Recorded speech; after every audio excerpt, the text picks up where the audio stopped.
Aikum hakas mi pentekos ado teda kaborba pakram ban ing duki popkum hakading barhem amen simbakut doan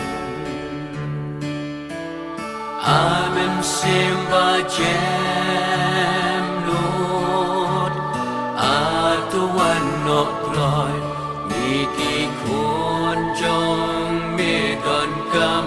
jing yem en do ki jing snow pa ki sun tiêu birthday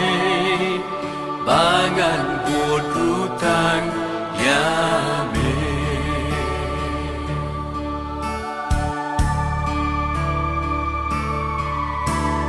try ni dan haduk kani kapor human simba khut kajing kula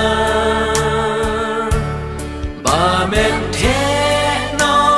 hapdeng chong ni try men ta human simba khut kapor amen simba jem Lord atuan nok loy mi pi kun jong mi don kam jing en do ki jing small pa ki sen tiêu birthday bangan buat rutang yame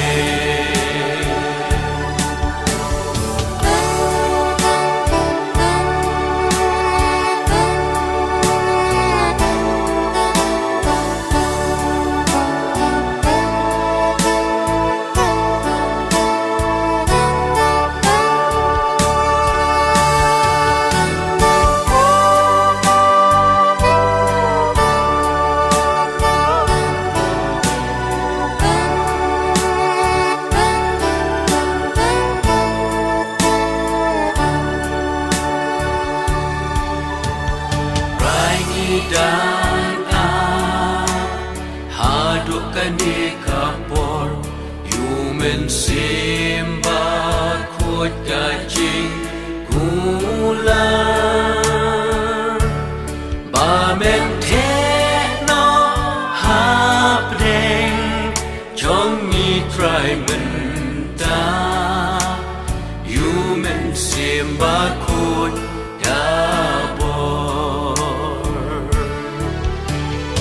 Amen simba jem